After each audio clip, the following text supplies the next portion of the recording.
Hey YouTube, welcome to the channel, My Home Laboratory.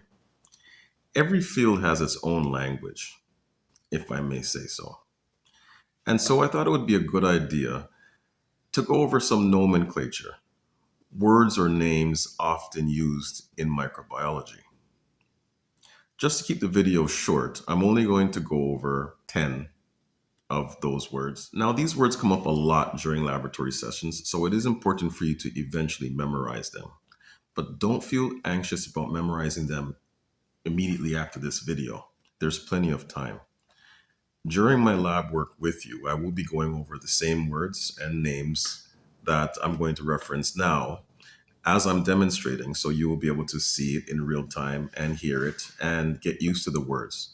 I'm just doing these videos just so you understand that these types of words are coming up and they will be used.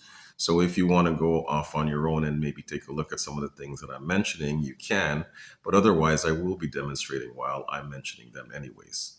Right now, this is just for the sake of nomenclature.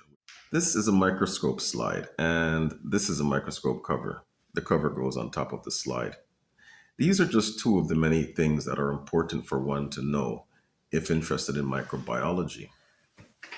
Some of these words you're already going to know, but I'm still going to go over them anyways because there's a few people here that might not be familiar with them. And so we're going to start with this, which is the slide, a microscope slide, and this is the microscope cover. So the cover goes on top of the slide. Normally, well, I wouldn't say normally, but often you don't need the cover. The cover is only for if you have something wet on the slide, and then you can use the cover to keep it contained. Not just for containment, but also for the lens that you might end up using because we don't want to contaminate the lens. That's a very important thing. I'm not sure if I mentioned that in the topic about the oil immersion lens, but one of the reasons why it's more specific than the other lenses is because there's a protective cover underneath it so that it can touch the oil and not be damaged.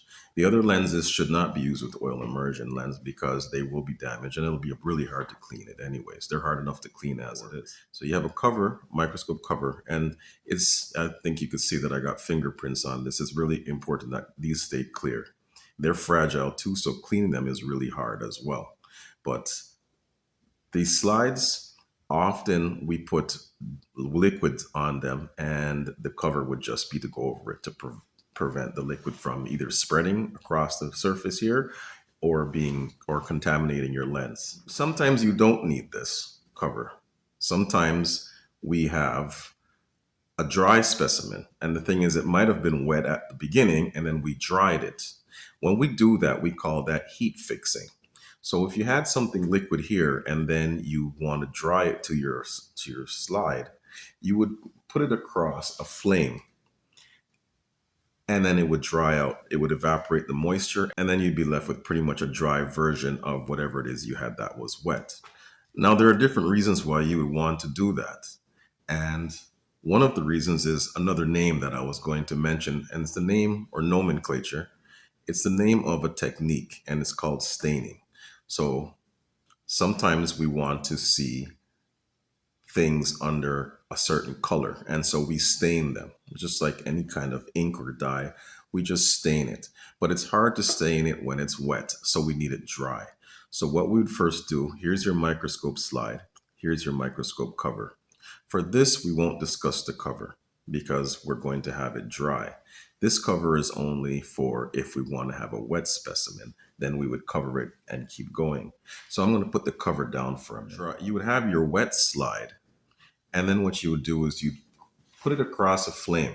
In this case, we would have, this is another terminology I'm going to mention. It's called a Bunsen burner. And most of you are familiar with it, but for those of you who are not, it's a Bunsen burner. The flame coming out of here, we would pass it through the flame several times. We wouldn't leave it there. Of course, this is something I would explain as we're going through a lab. More detail maybe than is necessary right now, but if there was a flame here, we would pass it across the flame until it evaporated the liquid. And then once it's heat fixed, then we would drop a dye onto it and call it staining.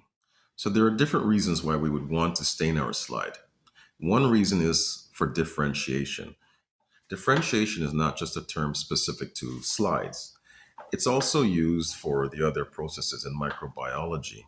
Whenever we want to discern or decipher between different organisms, we do different things, and that's what we call differentiation. Often there's a multitude of organisms, but many times there's just two. And for us to determine which one we have, we would do something that would allow us to illuminate the characteristics of one over the other.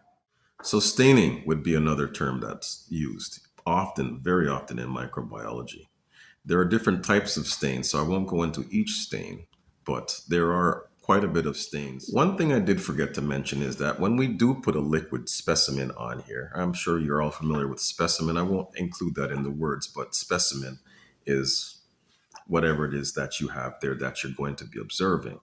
When you do put a liquid specimen on there, we call it a smear. So whenever we put liquid here to be used as something that we want to view, we call it a smear. So regardless of wherever we get it from or however we apply it, we call it a smear. After the smear is there, you would either put the cover slip over it or you would heat fix it, run it through the flame, and make it a dry slide. The initial wet specimen would be considered or would be called a smear. Now, I'm not going to go over everything in the lab, just a select few things that you might not have heard before, or maybe something that you're having trouble with. I'm not going to make it as mundane as to mention the water bottle, which you should already know. This is an inoculating loop or inoculating wand.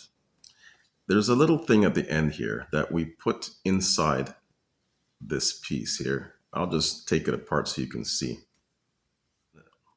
I'll hold it against my black sweater. This is a loop. So this is an inoculating loop. And this is an inoculating wand. We would put the loop in the wand, and that's what allows us to use it as an inoculating wand. The loop is the most important thing. Now, some people use different variations of this loop, but this is the most standard. Just having a little loop at the end here, and this is what we would use to inoculate our cultures. Culture is another term. The term culture is almost like saying specimen, but we use culture instead. So instead of saying cattle for livestock, we could say culture for microorganisms. We would be the shepherds, and this inoculating wand would be our sheepdogs. What we would do with this inoculating wand is we would dip it into our test tube and pull out a specific amount to place somewhere else, either on a plate or on the slide to create a smear. And for those of you who didn't know, this is called a test tube. Not a turkey baster. This is called a pipette. This is a specific pipette.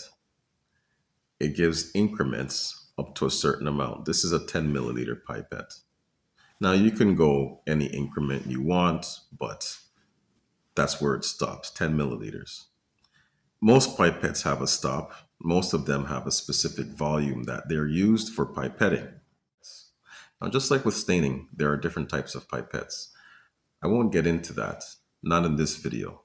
But just so you know, this dropper looking thing is called a pipette. But these are also pipettes as well. They're called micropipettes. Pipettes range in size, as you can see from the collection I have over here.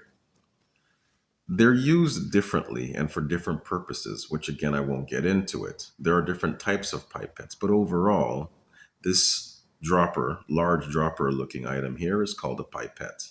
We won't be calling it a dropper. These pipettes, which I will be demonstrating how to use in a later video, are also selected depending on their volumes. So this is a 10 milliliter pipette. This is a glass pipette. And well, this is a 1 milliliter pipette. This pipette can also give you ranges just like this pipette, except some might find it simpler to use because what you would do is you would turn this dial and select the volume that you want between 0 and 1 milliliter. It's a bit easier, but it's also a bit more costly. So these are pipette tips, and these pipette tips would go on this pipette. So what you would do without having to touch anything is you would push in and it would select it for you. When you are finished, you would simply discard it by the push of a button. That makes things a lot quicker, a lot faster, and a lot easier for a lot of people because they don't have to keep measuring and they don't have to keep cleaning. So, for those of you who are already familiar with the nomenclature in the lab, you can easily watch some of my later videos when the lab actually starts. For those of you who are starting from the very beginning, I do urge you to watch all of these videos so that you can be caught up with some of the things like nomenclature and the safety procedures. Again, thank you very much for watching. Please like and subscribe to our channel to help our channel grow and to keep positive content on the internet.